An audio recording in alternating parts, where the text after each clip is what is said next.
Caption Close Chicago, AP, Scott Judd trained his camera lens on the white dot in the distance.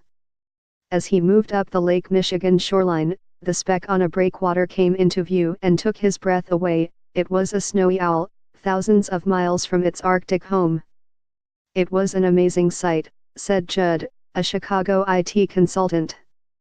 It's almost like they're from another world.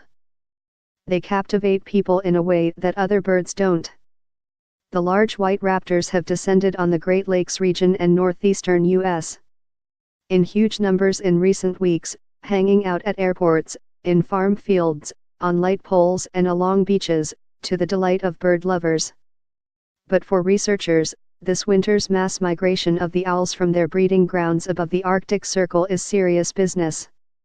It's a chance to trap and fit some of the visitors with tiny transmitters to help track them around the globe and study a long misunderstood species whose numbers likely are far fewer than previously thought, researchers say.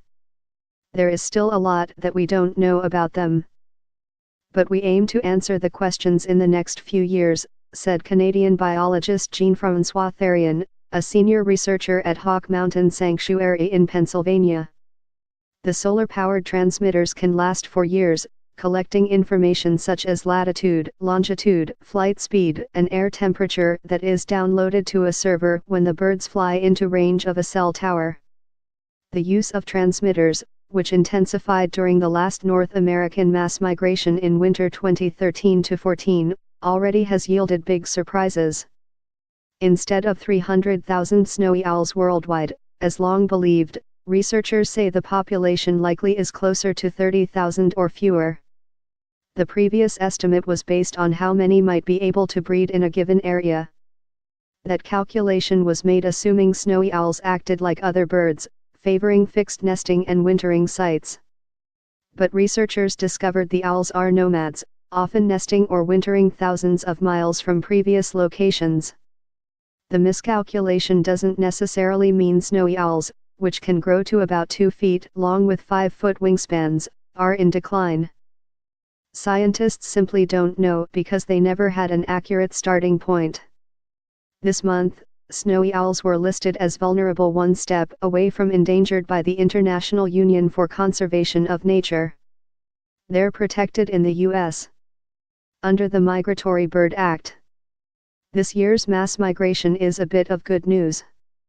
Researchers once thought these so-called eruptions signaled a lack of prey in the Arctic, but now believe the opposite.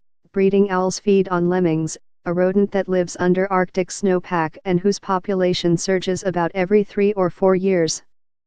More lemmings means the owl population explodes and that more birds than usual will winter in places people can see them. But researchers worry that climate change will affect the owl population because lemmings are exceptionally sensitive to even small temperature changes.